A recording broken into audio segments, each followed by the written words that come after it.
فرمایا معاشرے میں برائی کے پھیلانے کے ذمہ دار برے لوگ نہیں ہوتے،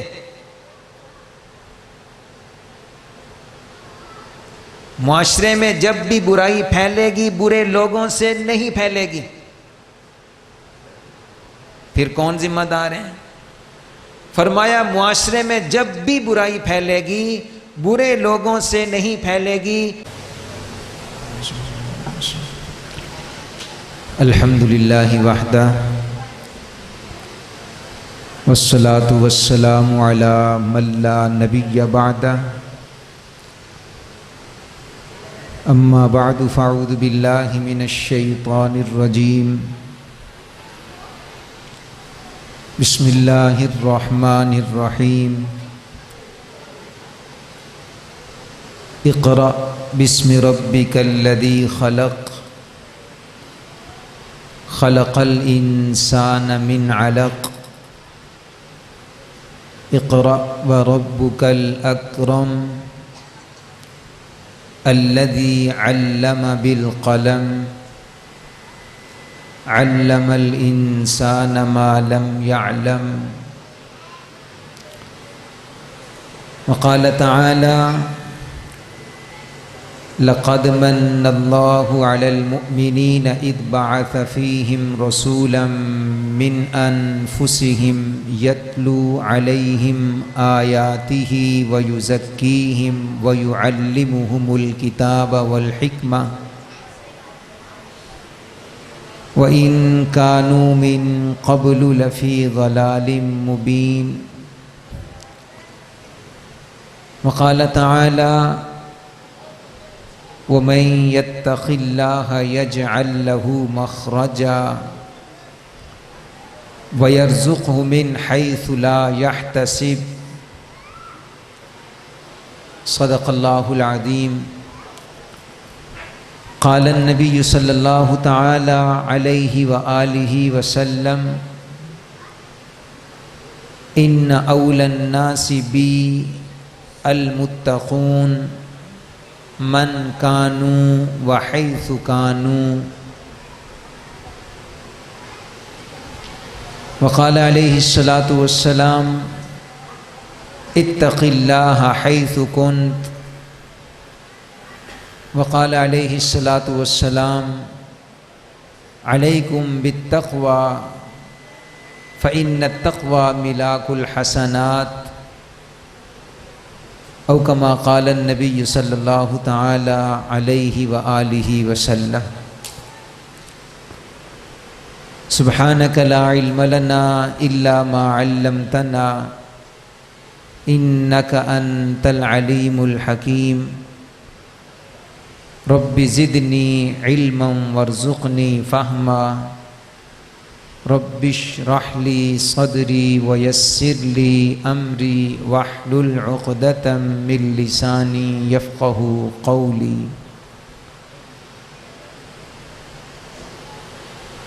ہر ابتدا سے پہلے ہر انتہا کے بعد ذات نبی بلند ہے، ذات خدا کے بعد دنیا میں احترام کے قابل ہیں جتنے لوگ، میں سبھی کو مانتا ہوں مگر مصطفیٰ کے بعد صلی اللہ علیہ وآلہ وسلم۔ ہوں لاکھوں سلام اس آقا پر، دل لاکھوں جس نے جوڑ دیے، دنیا کو دیا پیغام سکون، طوفانوں کے رخ موڑ دیے، اس محسن اعظم نے قاسم کیا کیا نہ دیا اس عالم کو، دستور دیا منشور دیا، کئی راہیں دیں کئی موڑ دیے،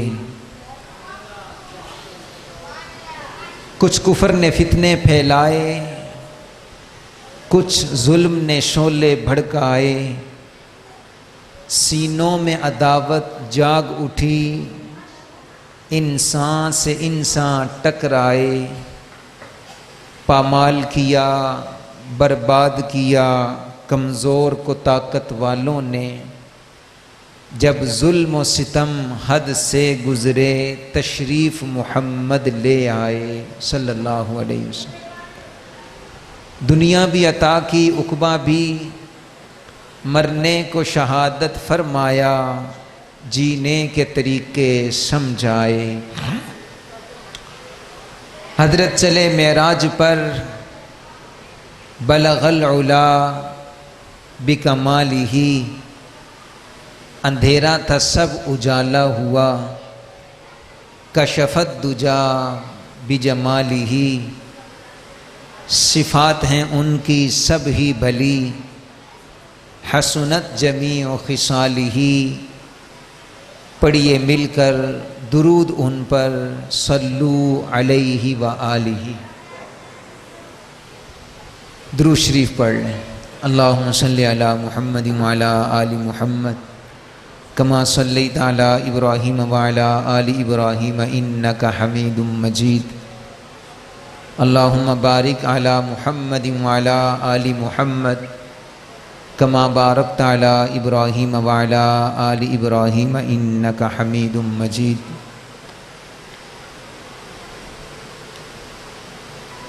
حمد و صلوات کے بعد انتہائی قابل احترام استاد مکرم دامت برکاتہم العالیہ، علماء کرام اور دور قریب سے تشریف لائے ہوئے معزز مہمانان گرامی، برادران اسلام،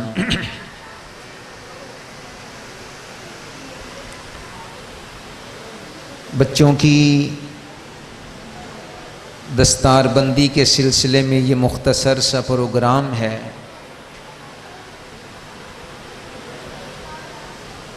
جس میں میں اور آپ جمع ہیں۔ عموماً ایسے موقع پر اکٹھے ہو کر دین کی کوئی بات کہنے اور سننے کا موقع مل جاتا ہے۔ دعا کریں اللہ تعالیٰ کوئی فائدے کی بات، مقصد کی بات، عمل کی نیت کے ساتھ کہنے کی، سننے کی، سمجھنے کی اور پھر عمل کرنے کی توفیق عطا فرمائیں۔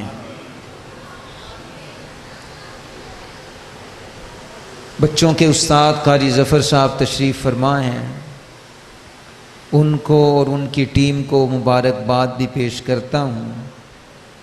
آپ نے یہ محفل سجائی، بچوں پر محنت کی، اللہ تعالیٰ اس محنت کو قبول فرمائیں اور نسلوں تک اللہ تعالیٰ اس کے ثمرات اور برکات منتقل فرمائیں۔ لمبی بات نہیں کروں گا، صرف ایک پوائنٹ پر بات کر کے اجازت چاہوں گا۔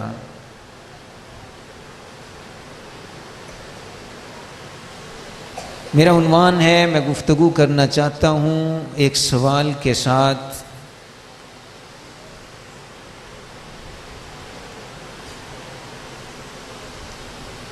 کہ مسلمانوں کا ملک ہو، مسلمانوں کی آبادی ہو، بھرے محلے مسلمانوں کے ہوں، بھرے سکول مسلمانوں کے ہوں، تعلیمی ادارے مسلمانوں سے بھرے ہوئے ہوں،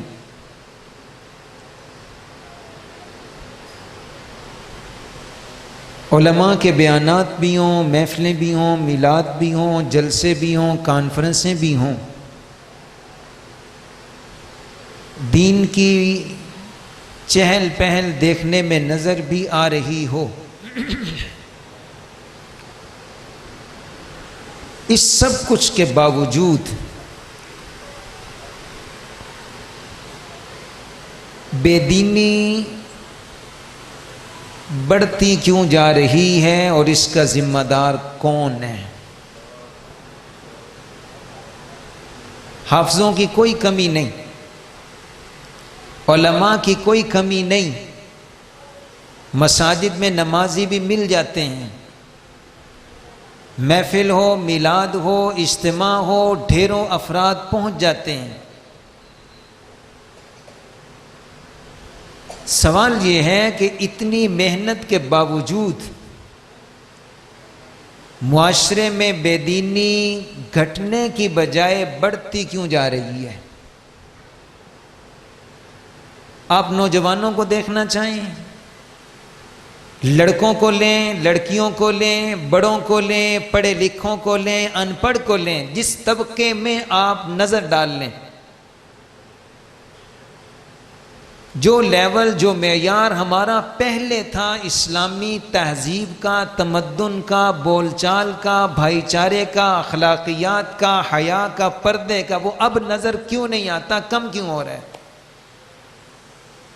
اس کا ذمہ دار کون ہے؟ میں یہاں بیٹھ کر آپ کو ذمہ دار کہوں اور آپ ذمہ دار مولویوں کو کہیں، اس سے مسئلہ حل نہیں ہوگا۔ آج بیٹھ کر یہ طے کر لیتے ہیں کہ ذمہ دار کون ہے، اور اس کے بعد جو بھی ذمہ دار نکلے وہ اپنی ذمہ داری پوری کرنے لگ جائے۔ انشاءاللہ یہی معاشرہ، یہی ماحول جو برائی کی طرف جا رہا ہے، اچھائی کی طرف آئے گا۔ ذمہ دار ڈھونڈتے ہیں سید السادات، نواسہ رسول سیدنا امام حسین رضی اللہ تعالیٰ عنہ کے جملے سے، گفتگو سے، کہ ذمہ دار کون ہے۔ بڑی شخصیت ہے، بڑا جملہ ہے، بڑی بات ہے، میرے اور آپ کے لیے ہے، جو اپنے گھر میں پریشان ہے، جو اپنی گلی میں پریشان ہے، جو اپنے ماحول سے پریشان ہے، دکھی ہے۔ حضرت کا ایک جملہ پوری کتاب کے برابر، پوری تقریر پہ حاوی ہے۔ فرمایا معاشرے میں برائی کے پھیلانے کے ذمہ دار برے لوگ نہیں ہوتے، معاشرے میں جب بھی برائی پھیلے گی برے لوگوں سے نہیں پھیلے گی۔ پھر کون ذمہ دار ہیں؟ فرمایا معاشرے میں جب بھی برائی پھیلے گی برے لوگوں سے نہیں پھیلے گی، اچھے لوگوں کی خاموشی سے پھیلے گی۔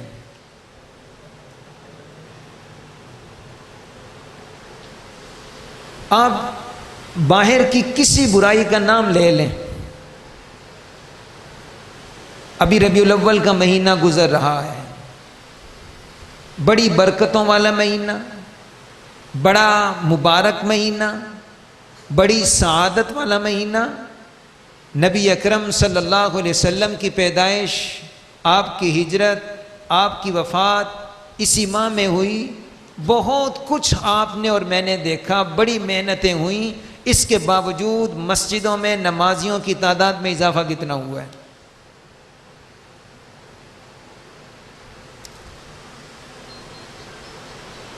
ہماری اس وقت کی جو سب سے بڑی ذمہ داری ہے کہ اچھا آدمی جو اپنے آپ کو اچھا سمجھتا ہے وہ اپنی دینی ذمہ داری ادا کرنے سے خاموش ہو چکا ہے۔ گھر میں باپ بچوں کے حوالے سے خاموش ہے، ماں اولاد کے حوالے سے خاموش ہے، باہر چلنے پھرنے والا، اپنے آپ کو معزز کہنے والا آدمی برائی دیکھ کر چپ کر جاتا ہے۔ کیوں؟ اگر میں کہوں گا تو میرا تعاقب ہوگا، لوگ میرے پیچھے پڑ جائیں گے، اور ہمارے منہ سے یہ جملہ نکل رہا ہوتا ہے، سب نے اپنی اپنی قبر میں جانا ہے، سارے اپنا آپ سنبھالیں، میں ذمہ دار تھوڑی ہوں۔ نبی اکرم صلی اللہ علیہ وسلم نے ارشاد فرمایا، اللہ تعالیٰ نے ایک قوم کو تباہ کرنے کا فیصلہ فرمایا، فرشتے بھیج دیے، فرشتہ واپس آیا، یا اللہ آپ نے فلاں قوم کو تباہ کرنے کا مجھے آرڈر دیا ہے، میں گیا ہوں، وہاں ایک نیک آدمی بھی ہے، آپ کے احکام کو پورا کرنے والا عبادت گزار ایک نیک شخص بھی ہے، کیا اسے بھی تباہ کرنا ہے؟ کیا اسے بھی ہلاک کرنا ہے؟ ارشاد ہوا ہاں اسے بھی ان کے ساتھ ہلاک کر دو۔ کیوں؟ اس لیے کہ وہ لوگوں کی برائیاں دیکھنے کے باوجود خاموش رہتا تھا، ان کو روکتا نہیں تھا۔ نبی کریم صلی اللہ علیہ وسلم سے پوچھا گیا یا رسول اللہ انہلک وفینا الصالحون، کیا ایسا وقت آ سکتا ہے کہ ہم میں نیک لوگ موجود ہوں اور اس کے باوجود بھی عذاب آ جائے؟ کیا ایسا ممکن ہے کہ اچھے لوگ، نیک لوگ، صالحون موجود ہوں اور پھر بھی امت تباہ ہو جائے؟ نبی کریم صلی اللہ علیہ وسلم نے ارشاد فرمایا ہاں، اذا کثر الخبث او کما قال علیہ الصلوۃ والسلام، جس وقت برائی پھیل جائے گی، یعنی روکنے والے خاموش اور برائی بڑھتی جائے گی، بس یہ وہ وقت ہوگا کہ اللہ تعالیٰ نیک لوگوں کے وجود کو نہیں دیکھیں گے، برائی کے پھیلنے پر اللہ اپنا عذاب بھیج دیں گے۔ ہم دائیں بائیں جو حالات دیکھ رہے ہیں، اس وقت امت پر جو عذاب آ رہے ہیں کسی سے ڈھکے چھپے نہیں ہیں، مخفی نہیں ہیں۔ اولا يرون انهم يفتنون في كل عام مرة او مرتين ثم لا يتوبون ولا هم يذكرون۔ قرآن پاک کا ہم سے گلہ ہے کہ ہم سال میں ہر سال ایک بار، دو بار، کئی بار ان پر عذاب بھیجتے ہیں، دائیں بائیں قوموں پر عذاب بھیج کے ان کو ڈراتے ہیں کہ یہ توبہ کر لیں۔ ثم لا يتوبون ولا هم يذكرون، نہ یہ توبہ کرتے ہیں نہ یہ سبق لیتے ہیں۔ سیلاب آیا، تھوڑا سا خوف پیدا ہوا، اللہ توبہ کی توفیق ہوئی، دل کیا، سیلاب ختم، پھر وہی معمول، دوبارہ سیلاب کی آواز سنی، پھر توبہ کا ارادہ بنا، پھر وہی معمول۔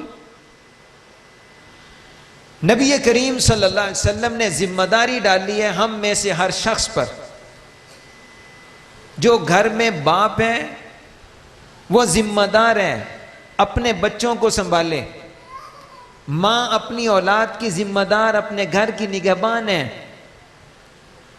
اور ہم میں سے جس کو خدا نے زبان دی ہے، اختیارات دیے ہوئے ہیں، اپنے اختیارات کا استعمال کرتے ہوئے جہاں زبان استعمال ہو سکتی ہے زبان، جہاں ہاتھ چل سکتا ہے ہاتھ، اور جہاں زبان اور ہاتھ کا اختیار نہیں تو کم از کم اپنے دل کا استعمال کرتے ہوئے بائیکاٹ، یہ 3 طریقے شریعت نے بتائے ہیں برائی کو ختم کرنے کے لیے۔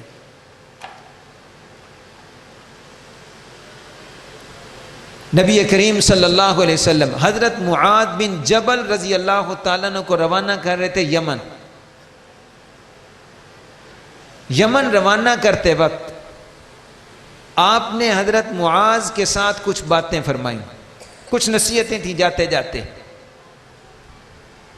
آخری بات یہ فرمائی، معاذ لگتا ہے کہ تم اگلے سال جب آؤ تو میری تمہاری ملاقات نہ ہو۔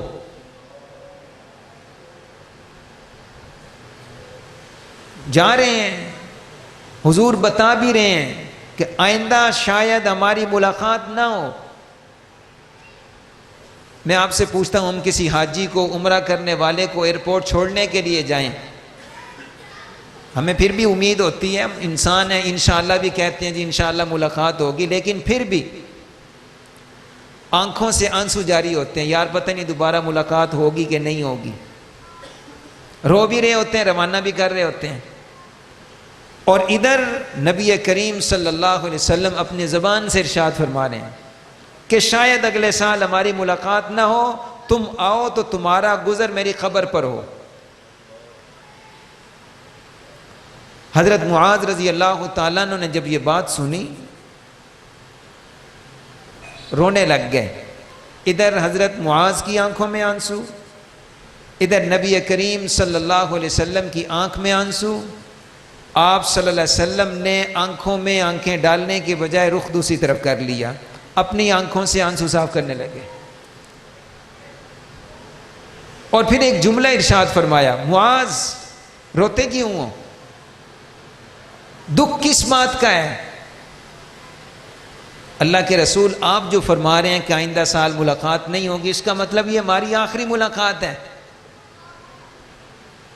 میں آپ سے بچھڑ رہا ہوں، میں آپ سے دور ہو رہا ہوں، کیا میں اس پہ روؤں نہیں؟ مجھے رونا نہیں آئے گا؟ نبی کریم صلی اللہ علیہ وسلم نے اس وقت ایک جملہ ارشاد فرمایا جو میرے اور آپ سب کے لیے، ساری امت کے لیے بڑا تسلی والا جملہ تھا۔ فرمایا معاذ رونے کی ضرورت نہیں،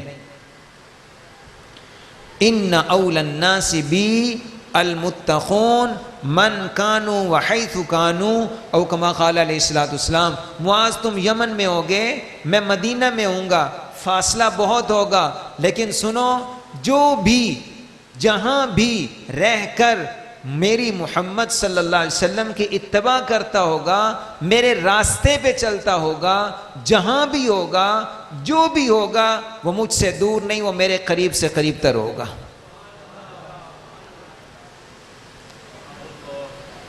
دین پہ چلنے والوں کو، اللہ کے حکموں پہ چلنے والوں کو، نبی کریم صلی اللہ علیہ وسلم کے طریقوں پر چلنے والوں کو اللہ تعالیٰ حضور کا قرب اور حضور کا ساتھ نصیب فرماتے ہیں۔ جنت البقیع کا اگر ایک تھوڑا سا نظارہ آپ کے سامنے میں رکھوں، جنت البقیع جہاں نبی کریم صلی اللہ علیہ وسلم کے نواسے بھی مدفون ہیں، آپ صلی اللہ علیہ وسلم کی بیٹیاں بھی مدفون ہیں، آپ صلی اللہ علیہ وسلم کی بیویاں بھی مدفون ہیں، جس کو جنت کہا جاتا ہے۔ میں نے نہیں کہا، نبی کریم صلی اللہ علیہ وسلم نے فرمایا جنت۔ اور اس مدینہ کے بارے میں آپ نے ارشاد فرمایا، من استطاع منکم ان یموت بالمدینہ فلیمت بہا فانی اشفع لمن یموت بہا، او کما قال علیہ الصلوۃ والسلام۔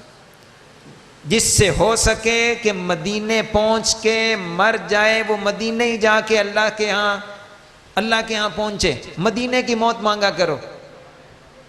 اللہ کے رسول کیوں؟ فرمایا جو مدینے میں مرے گا، میں محمد صلی اللہ علیہ وسلم قیامت کے دن اس کی شفاعت کروں گا۔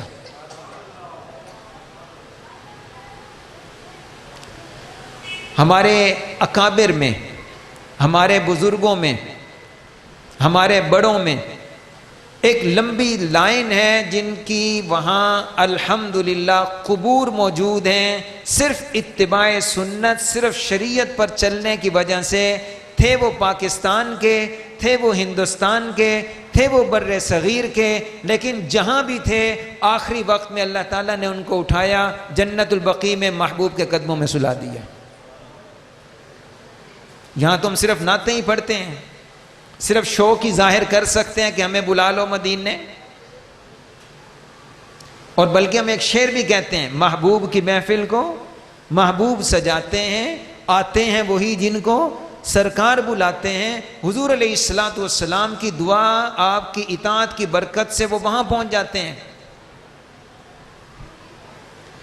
دارالعلوم دیوبند کے سب سے پہلے محتمم، ان کا نام تھا مولانا رفیع الدین رحمۃ اللہ علیہ، حجت الاسلام مولانا محمد قاسم نانوتوی رحمۃ اللہ علیہ، اور دیگر حضرات نے ان کو اپنا صدر بنایا تھا، اپنا محتمم بنایا تھا، مولانا رفیع الدین رحمۃ اللہ علیہ۔ ضمناً ایک بات عرض کر دوں، حضرت نانوتوی رحمۃ اللہ علیہ کا نام آپ سنتے تو ہیں، نسب بھی یاد رکھا کیجئے۔ حضرت حجت الاسلام مولانا محمد قاسم نانوتوی رحمۃ اللہ علیہ سیدنا صدیق اکبر رضی اللہ تعالیٰ عنہ کی اولاد میں سے تھے۔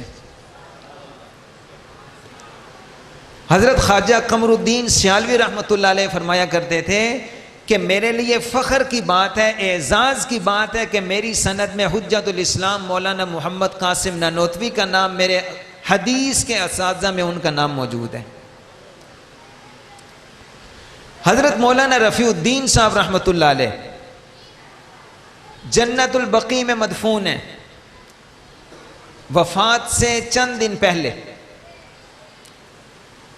وہ کنجی بردار جن کے پاس خانہ کعبہ کی، بیت اللہ کی چابیاں ہوتی ہیں، شیبی خاندان، اس کا جو ذمہ دار تھا اسے بلایا اور کہا کہ میں نے نبی کریم صلی اللہ علیہ وسلم کا فرمان سنا اور ہے بھی کہ بیت اللہ کی چابیاں ہمیشہ شیبہ خاندان کے پاس رہیں گی، تو یہ چابیاں ہمیشہ تمہارے پاس نسل در نسل چلنی ہیں۔ اور میں نے نبی کریم صلی اللہ علیہ وسلم سے یہ بھی سنا ہے کہ امام مہدی آخر زمان میں یہاں تشریف لائیں گے، تمہارے پاس، تمہارے خاندان کے پاس چابی تو چلنی ہے، تم نہ رہے تمہارا بیٹا، وہ نہیں رہے گا پوتا، وہ نہیں پڑھ پوتا، چلتی رہے گی چابی۔ میری دو امانتیں بھی سنبھال لو، ایک یہ قرآن پاک کا نسخہ اور اس کے ساتھ ایک تلوار، یہ دونوں چیزیں تم اپنے پاس رکھ لو، اور ساتھ ایک خط لکھا، وہ خط امام مہدی سلام اللہ علیہ کے نام لکھا کہ آپ آخر زمانے میں دجال کے مقابلے کے لیے اللہ کے حکم سے تشریف لائیں گے، آپ جہاد کریں گے، میری طرف سے قرآن پاک کا یہ نسخہ آپ کے لیے ہدیہ، اور میں شاید اس وقت موجود نہ ہوں تو یہ تلوار اپنے لشکر میں موجود کسی مجاہد کو دے دینا تاکہ مجھے اس جہاد میں شرکت کا ثواب مل جائے۔ قبر ان کی بنی دارالعلوم دیوبند کے پہلے محتمم کی قبر بتا رہا ہوں، کہاں بنی؟ جنت البقیع میں۔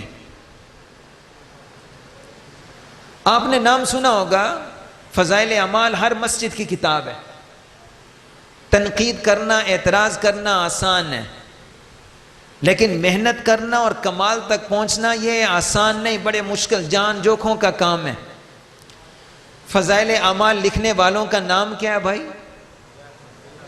شیخ الحدیث حضرت مولانا محمد زکریا رحمۃ اللہ علیہ، شریعت کے مطابق زندگی گزاری۔ ایک چھوٹی سی مثال آپ کے سامنے عرض کرتا ہوں ان کے تقویٰ کی اور دین پر ثابت قدمی کی۔ ان کے گھر کا معمول تھا کہ جب بھی ان کی بچی جوان ہوتی، گھر والی سے کہا جا چکا ہوتا کہ جیسے جوانوں اطلاع کیجئے اس کی رخصتی کریں گے، ہماری طرح بٹھانے کی عادتیں نہیں تھیں۔ پاکستان میں اس وقت 1 کروڑ خواتین وہ ہیں جن کی عمر 35 سال سے زائد ہے اور بغیر شادی کے اپنے گھروں میں بیٹھی ہوئی ہیں۔ کس انتظار میں ہیں؟ کوئی خوشحال لڑکا مل جائے، قد کاٹ والا مل جائے، ایسی سیلری ہو جو کم از کم 6 فگر، 1,00,000 1,50,000 پہ جا کے رکے، اس کی تعلیم ایسی ہو، اس کے گھر ایسے ہوں، اور عجیب معاشرے کا ظلم ہے، شادی کے لیے اتنی شرائط اور برائی کے لیے وہ لڑکی کسی بھی لڑکے کے ساتھ بھاگ جائے، نہ ذات دیکھی جاتی ہے، نہ رنگ دیکھا جاتا ہے، نہ عمر دیکھی جاتی ہے، نہ تعلیم دیکھی جاتی ہے، نہ قد دیکھی جاتی ہے، نہ تنخواہ پوچھی جاتی ہے۔ حضرت کی بیٹی جوان ہوئی، اپنی اہلیہ سے پہلے کہہ رکھا تھا، شادی کا بتا دیا، کل روانی ہے، کل بارات آئے گی، دولہے کو بلاتے ہیں، روانہ کرتے ہیں۔ گھر والی کے منہ سے نکلا کہ نئے کپڑے تو کچھ خرید لیتے ہیں۔ جواب میں ارشاد فرمایا کہ اچھا، ابھی تک اس کے پاس کپڑے نہیں ہیں، یہ ننگی پھرتی ہے؟ نہیں جی کپڑے تو ہیں۔ اگلا لفظ سنیے، اور سادہ زندگی جو سنت تھی اور ہمارے اکابر نے اپنائی اور آج جنت البقیع میں مدفون ہے، فرمایا جن کپڑوں میں اللہ کے حضور سجدے کے لیے پیش ہو سکتی ہے، ان کپڑوں میں اس کی شادی بھی ہو سکتی ہے۔ کر دی شادی۔ اور وہ شیخ الحدیث حضرت مولانا محمد زکریا رحمۃ اللہ علیہ، جنہوں نے درود شریف کی ایک معمولی مختصر سی کتاب لکھی، آپ دوستوں کے گھروں میں ضرور ہوگی، وفات کے بعد، وفات مدینے میں ہوئی، جنت البقیع میں دفن نصیب ہوا، بعد میں کسی نے خواب میں زیارت کی، پوچھا حضرت اللہ تعالیٰ نے آپ کے ساتھ کیا معاملہ فرمایا؟ کہا اللہ تعالیٰ نے درود شریف کی اشاعت، درود شریف کی تحریر، لکھنے اور پھیلانے کی برکت سے بہت عزت افزائی فرمائی اور مجھے بہت بلند مقام عطا فرمایا۔ ہمارے یہ کابر میں جنت البقیع میں حضرت مولانا خلیل احمد سہارنپوری رحمۃ اللہ علیہ، آپ حیران ہوں گے حضرت مولانا سلیمان صاحب، ہندوستان سے کچھ لوگ گئے تھے سعودی عرب میں، اور وہاں جا کر ایک کتاب لکھی جس کا نام حسام الحرمین تھا، اور اس کتاب میں دیوبند، دارالعلوم دیوبند کے علماء، محققین، محدثین کے بارے میں بہت کچھ توڑ جوڑ کر لکھ دیا گیا، جو انہوں نے کہا نہیں تھا بتا دیا گیا۔ سعودی عرب کے علماء نے فتویٰ دے دیا کہ اچھا ایسے عقائد والے تو اسلام سے خارج ہیں۔ کتاب لکھنے والا، فتویٰ لکھوانے والا واپس اپنے مقام پہ ہندوستان پہنچ گیا۔ سعودی عرب کے علماء نے حضرت مولانا خلیل احمد سہارنپوری، جو ان دنوں میں وہاں حدیث پڑھا رہے تھے، ان کو بلایا اور کہا کہ تمہارے بارے میں یہ کچھ آئیں صفائی دیں۔ حضرت گئے، تمام سوالات کے جواب دیے، اور اس کے بعد ایک کتاب لکھی المہند علی المفند۔ اتفاق دیکھیے، قدرت کا فیصلہ دیکھیے کہ دارالعلوم دیوبند کے محدثین اور محققین اور اتقیاء اور اولیاء اور اساتذہ کو غیر مسلم کہنے والے شخص کو تو مدینے میں دفن نصیب نہیں ہوا، مولانا خلیل احمد سہارنپوری رحمۃ اللہ علیہ آج بھی جنت البقیع میں مدفون ہیں۔ قرآن کرام تشریف فرمائیں۔ میں عرض یہ کر رہا ہوں، حضرت معاذ رضی اللہ تعالیٰ عنہ کی روایت کی روشنی میں، دین پہ چلنے والا جہاں بھی ہو، جو بھی ہو، حضور صلی اللہ علیہ وسلم کا قرب اسے ہر مقام پہ محبت نصیب ہوتی ہے۔ قاری فتح محمد صاحب پانی پتی رحمۃ اللہ علیہ، ہمارا چنیوٹ کا ایک بڑا ادارہ فتح العلوم، جہاں ہمارے استاد محترم حضرت قاری صلاح الدین صاحب دامت برکاتہم تشریف رکھتے ہیں، آپ سب جانتے ہیں یہ کن کے نام پر ہے؟ قاری فتح محمد پانی پتی رحمۃ اللہ علیہ کے نام پر ہے۔ نابینا تھے، 2-2.5 سال کی عمر میں چیچک کی وجہ سے بینائی ختم ہو گئی، لیکن دل کی بصیرت تھی، دل بینا تھا، آنکھیں نہیں، دل بیدار تھا، دل دیکھتا تھا۔ اللہ تعالیٰ نے ان سے کام لیا، اور ان کے ہزار، اس وقت ان کے بڑے شاگردوں میں ایک نام قاری رحیم بخش صاحب رحمۃ اللہ علیہ کا ہے۔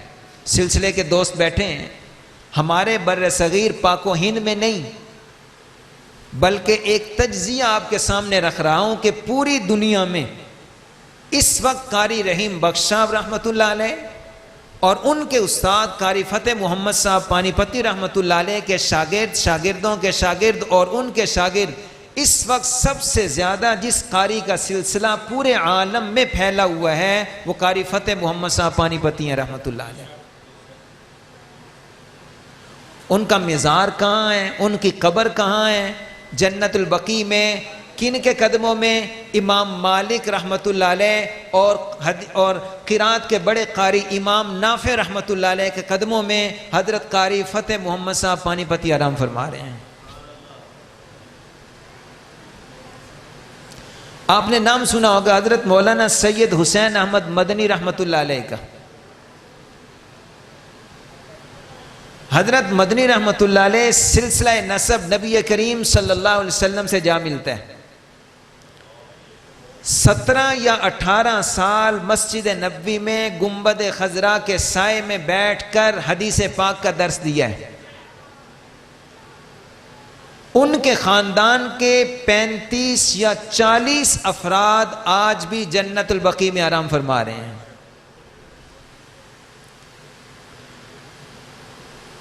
یہ قرب نبی کریم صلی اللہ علیہ وسلم کا، یہ قرب نصیب ان لوگوں کو ہوتا ہے جو اپنی زندگی اچھے طریقے سے گزارتے ہیں۔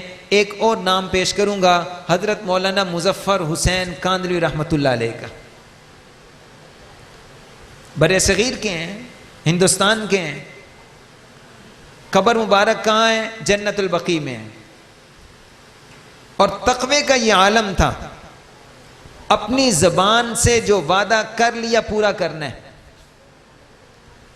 آج ہم کتنے مسلمان ہیں؟ ایک چھوٹی سی کہانی آپ کے سامنے رکھ دیتا ہوں۔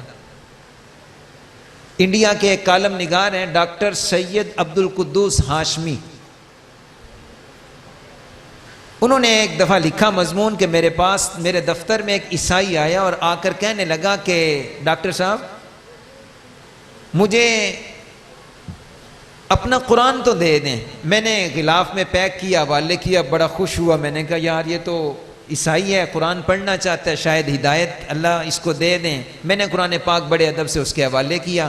دوسرے دن وہی ادب کے ساتھ قرآن پاک میرے پاس واپس لائے, کہنے لگا رکھو اپنے پاس, یہ قرآن تو میرے گھر میں بھی ہے, یہ میں نے بھی سیو کیا ہوا ہے.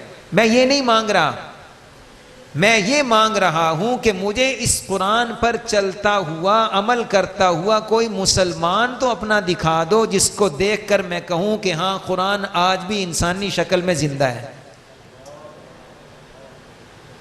زبان کا جو پہرا دینے والے مسلمان تو دکھاؤ, اپنی نگاہ پہ کنٹرول کرنے والے مسلمان تو دکھاؤ. اللہ سے ڈر کے کہہ رہا ہوں, باہر کیا ہم تو اپنے محلے, اپنے رشتہ دار, اپنے ساتھ والے پڑوسی کے گھر پر بھی اپنی نگاہ خراب کر رہے ہوتے ہیں. مفتی مظفر حسین کاندھلی رحمۃ اللہ علیہ اپنی گھر کی خواتین کے ساتھ جا رہے تھے, جنگل سے گزر تھا, اونٹوں کا سفر, راستے میں ڈاکو آ گئے. تلاشی دیں جی, لے لو تلاشی, لیکن کہا سنو میری بات, یہاں ساری عورتیں ہیں, خبردار کسی عورت کو ہاتھ لگایا, منہ سے مانگو کیا مانگتے ہو سب دیں گے, کسی عورت کے قریب نہیں آنے دیں گے. ہم تو اپنی بچیوں سے نوکریاں بھی کروا رہے ہیں, اپنی بچیوں کے ہاتھ موٹر سائیکل بھی دے دی, اپنی بچیوں کو بے پردہ بھی کر دی, اپنی بچیوں کو بزنس میں شریک بھی کر دی ہے. پتہ نہیں کہاں کہاں سے ہم مار کھا رہے ہیں, اور پوری پھر بھی نہیں پڑ رہی.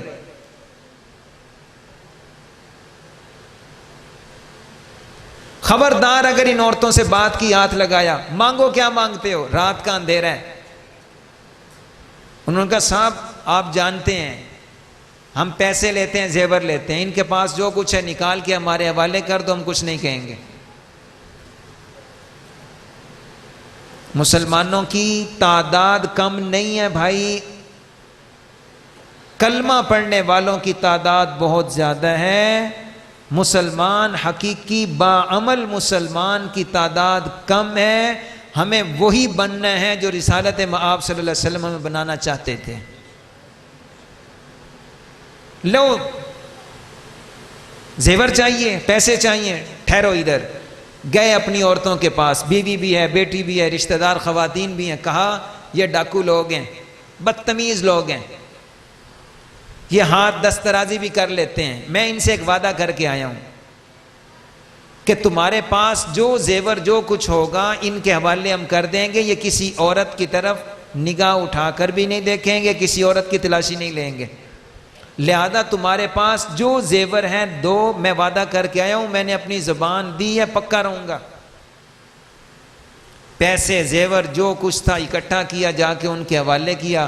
کہا لو جی تمہارا مطلب پورا ہو گیا. ہاں جی ہو گیا, راستہ چھوڑو, ہم اور ہماری عورتوں کو جانے دو. راستہ چھوٹا, خالی ہوا, آگے گئے.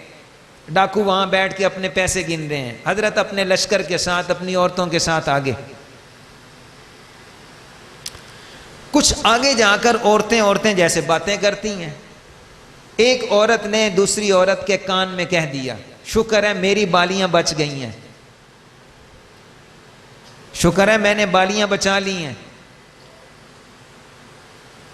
جب یہ جملہ بولا, مفتی صاحب مفتی مظفر حسین کاندھلی رحمۃ اللہ علیہ نے سن لیا. کہا کیا کہا ہے؟ اور جی بالیاں میری بچ گئی ہیں, شکر ہے محفوظ رہی ہیں. فرمایا اتار کے مجھے دو. میں اس سے وعدہ کر چکا تھا کہ ہمارے پاس جو زیور ہوگا تمہارے حوالے کریں گے. میں اس سے کیا ہوا وعدہ میں وفا کروں گا, پورا کروں گا. بے شک وہ ڈاکو تھا, لیکن میں تو مسلمان ہوں, جو میرے منہ سے نکلا تھا میں اسے پورا کروں گا. لاؤ جی, رکھے زیور, واپس گئے. اسی جگہ جہاں ڈاکو بیٹھے تھے وہاں پہنچے اور کہا یہ بالیاں ایک خاتون کی رہ گئی تھی غفلت سے, میں تم سے زبان کر بیٹھا ہوں, یہ بھی رکھ لو. کسی مسلمان سے نہیں, کسی شریف آدمی سے وعدہ نہیں, ایک ڈکیت انسان سے وعدہ کیا ہے. رات کا اندھیرا ہے, اور اندھیرا جتنا بھی ہو، یاد رکھو انسان کا کردار اگر اچھا ہو تو اندھیرے میں بھی کردار چمک رہا ہوتا ہے، کردار اپنے آپ کو منوا لیتا ہے۔ وہ ڈاکو کہنے لگا کہ یہ آج پہلی بار دیکھا ہے کہ کسی نے اس طرح دوبارہ لا کر بھی زیور دیا ہو، لوگ تو چھپا کے بھاگ جاتے ہیں۔ ایک بات تو بتاؤ، تم دارالعلوم دیوبند کے محدث مفتی مظفر حسین کاندلوی تو نہیں ہو؟ جی میں وہی ہوں۔ کہا بس آپ کو گواہ بنا کر ہم سارے توبہ بھی کرتے ہیں، اپنا جو کچھ آپ کا زیور پیسہ ہمارے پاس آیا یہ بھی آپ کے حوالے کرتے ہیں، اور آپ آئندہ کے لیے ہمیں نصیحت کر دیں کہ خدا ہمیں نیک آدمی بنائے۔ یہ مفتی مظفر حسین ڈاکوؤں کے ساتھ جو وعدہ زبان سے کیا اسے پورا کیا، آج جنت البقیع میں آرام فرما رہے ہیں۔ اس لیے بھائی زبانی ربیع الاول میں عشق کے دعوے کافی نہیں، یہیں بیٹھے بیٹھے نیت کرو، اپنے عزائم بناؤ کہ جس مقصد کے لیے رسول پاک صلی اللہ علیہ وسلم تشریف لائے تھے کہ دنیا بدلے، برائی سے اچھائی کی طرف آئے، بے حیائی سے حیا کی طرف آئے، ہم اس معاشرے کو قبول کریں، اس پاک تعلیم کو قبول کریں۔ حضور آئے تو سر آفرینش پا گئی دنیا، اندھیروں سے نکل کر روشنی میں آ گئی دنیا، بجھے چہروں کا زنگ اترا، ستے چہروں پہ نور آیا۔ حضور آئے تو انسانوں کو جینے کا شعور آیا، یتیموں اور ضعیفوں کو پناہیں مل گئیں آخر، حضور آئے تو ذروں کو نگاہیں مل گئیں آخر۔ ضمیر اس در سے گر نسبت نہ رکھے لوہے پیشانی، تو کشکولے گدائی ہے چے درویشی چے سلطانی۔ آج بھی سچ ہے یہ قول بزبان اقبال۔ آخری پیغام دے کے بات ختم کر رہا ہوں بھائی، خدا کا شکر ادا کریں، آپ کی مسجد کا امام، آپ کی مسجد کا خطیب، آپ کے بچوں کا استاد آج بھی اتنی مہنگائی کے دور کے باوجود مفت دین فراہم کر رہے ہیں۔ باہر چائے کا ریٹ ڈبل ٹرپل ہو چکا ہے، سگریٹ پان ہر چیز مہنگی ہے۔ ناظرے والے قاری صاحب سے پوچھ لیتے ہیں، ہاں بھائی کلاس کی کتنی فیس دیتے ہو بھائی؟ استادن کتنی فیس دیندے ہو؟ اور دسو دس ہے کوئی فیس نہیں۔ آپ مسجد میں نماز پڑھنے کے لیے آتے ہیں، امام صاحب کتنی فیس آپ سے لیتے ہیں؟ بولو تو صحیح۔ خطیب صاحب کتنی فیس لیتے ہیں؟ مفت ہے۔ نماز آج بھی مفت ہے، مسجد آج بھی مفت ہے، قرآن کی تعلیم آج بھی مفت ہے، دین کی تعلیم آج بھی مفت ہے، خیر کا مرکز آج بھی مفت ہے۔ اس کے باوجود بھی اگر ہم فائدہ نہ اٹھائیں، دین کے قریب نہ آئیں، تو ہماری بدبختی اور بدنصیبی کی بات ہے۔ آج بھی سچ ہے یہ قول بزبان اقبال کی محمد سے وفا تو نے تو ہم تیرے ہیں، اٹھ دین محمد کا سپاہی بن، یہ جہاں چیز ہے کیا لوح و قلم تیرے ہیں۔ وآخر دعوانا الحمدللہ رب العالمین۔